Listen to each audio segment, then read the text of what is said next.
What could you be? What could you be? What could you be if you worked as hard as you could?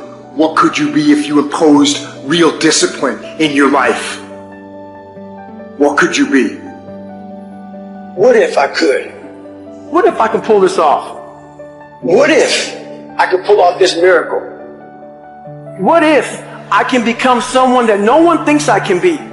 How will I feel at the very end if I can defy all the odds? You have to understand that there's a journey that takes place in your career, in your life. Every transformation always gets worse before it gets better. It's supposed to be that way. The journey you're embarking on is not an easy path. It's not for the ill-hearted or the weak-natured. It's for the strong people. And before you embark on this journey, mentally you have to prepare yourself for it. Knowing it's going to get worse before it gets better.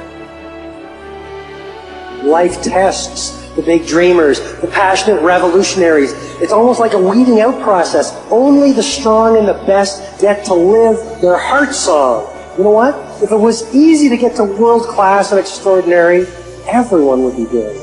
Every dream starts off small, but you want to start and move it forward each and every day. And while everyone else laughs at you and criticizes you, pay no heed to them. Keep on moving your dream forward, because there is something magical about sticking to your dream longer than anyone around you thinks you have a right to stick to that dream. You ain't got no choice. You can't go back. There's no options at this point.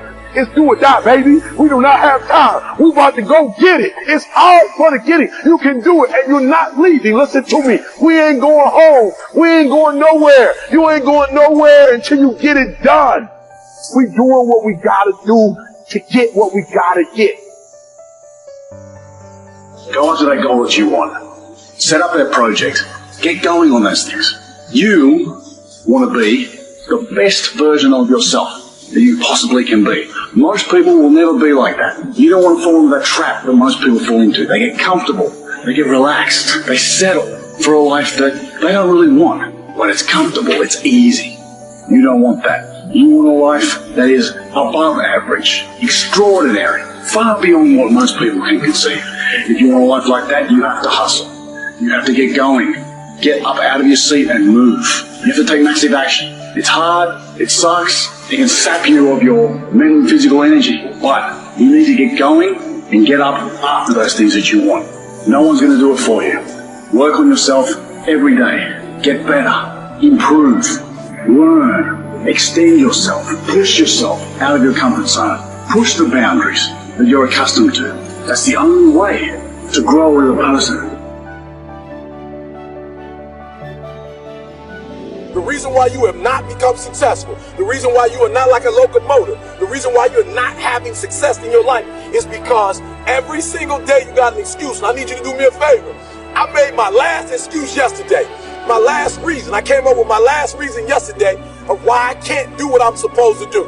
And so I need you to do me a huge favor.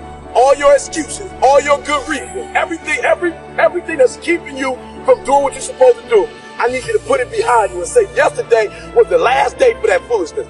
Yesterday was the last day to say, I don't have enough money to do this. I don't have enough money to go to school. I don't have enough money to get a computer. I don't have what it takes. I'm not smart enough, right? I don't write well enough. I don't sing well enough. That's why I didn't do my CD. I didn't write my book because I'm not on that level. Listen to me. You better hear what I'm saying. Yesterday was the last day that I want to hear this. It's over with.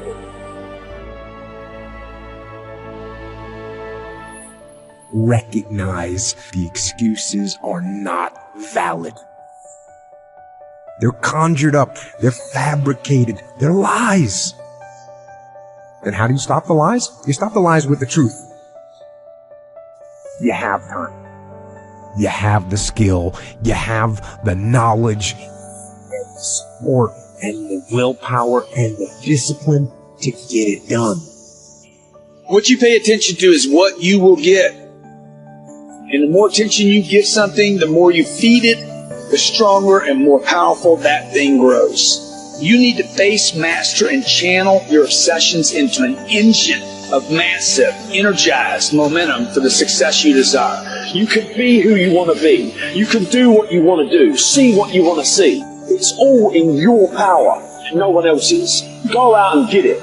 If you get knocked down, get back up again. You can never fail if you never give in. If you stick with it, stay with it, become obsessed with it, feed it every day, I guarantee you, possibilities will take place. Do I just sit there and settle? No, I don't. I say enough's enough, man, and I'm going to make a change, and I'm going to keep going until I get it. You chase something that you believe you deserve until you get it. And it doesn't matter what happens to you. It doesn't matter how many times you've been fired. It doesn't matter how many people don't believe in you. You just go until you get it. That's the point. Are you tired yet? Some of you need to get tired. You need to be tired of what's going on in your life. Get tired of your habits. Get tired of the actions that you're putting in every day. You gotta change, man, or nothing changes. I woke up one day and stopped making excuses. I woke up one day and stopped playing the blame game. I woke up one day and looked at the man in the mirror and was like, yo, bro, what are you doing? Wake up. It's showtime. Let's go.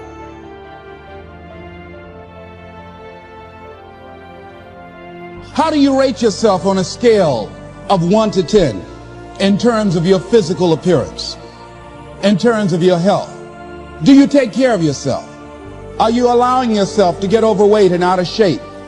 Are you conscious of your health? Are you watching the food that you take into your body? Do you make a deliberate effort to exercise? You know, it was George Burns. He said, we cannot help getting older, but we don't have to get old. And many of us get old before our time because we don't take time to take care of ourselves. Your environment is a very good indicator. On a scale of 1 to 10, is it what you want it to be? Do you find it desirable? Are you satisfied? The job or career that you're involved in. Someone said that 85% of the American public are unhappy with their jobs. Are you spending 8 hours a day just doing time? Doing something that you don't find challenging, that does not make you stretch mentally, that does not stimulate you, that does not inspire you. Something that you don't find a sense of fulfillment in it. If you're doing that day in and day out, it has to affect how you feel about yourself, your level of motivation.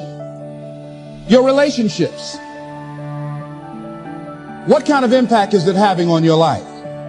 Is it nourishing or is it a toxic relationship? Does it drain you or does it build you up? Ask yourself that. How motivated are you to do something about it? Your contribution, your actions. What are you giving? Many people will leave the universe without a trace. No one will know they were here. And in fact, under their name, we could put under there, not used up. Will anybody know that you came this way? What contribution are you giving? What will you leave? What will be different because you came this way? For me, it's like no brain left behind. Right? Because I live with that identity for so long. And my message to people, whether it's on stage or on podcast or anything, is that, you know, we are more than what we're demonstrating, that we've been sold this lie, that people are taught through school. Like when I do these demos and I on stage memorize 100 names and words and numbers forwards and backwards, and it appears effortlessly, I always tell people I don't do this to impress you, I do this to express to you what's really possible, but the truth is everyone can do this too, and so much more. We're taught a lie that somehow our intelligence, our potential, our learning, our memory somehow is fixed, or creativity is fixed, thinking is fixed, like our shoe size. And what we've discovered, more being about brain science, in the past 2 decades we've discovered more than the previous 2,000 years. And what we know is that we're grossly underestimating our own capacity to be able to grow, to be able to contribute, to improve our intelligence and our influence and our impact. And I want to kind of pull the veil behind and just say, hey, this is about transcending. You know, this is about ending the trance that we're not good enough, you know, that we're not smart enough, that we're not this genius, and telling the truth. And the truth is, we're faster and we're smarter than we think. And not just to be able to memorize things, but be able to really solve significant challenges. And maybe that these challenges that we're going through are the lessons that we need to learn the most. All of us go through struggles, right? In our health, our relationship, whatever it is, but through struggles come strengths. And people don't talk about this as much. And, you know, I probably have a post-traumatic, you know, stress from it, going through brain injury after brain injury. There's also post-traumatic growth. which you know, like as widely talked about. But there's some people that go through immense amount of trauma, immense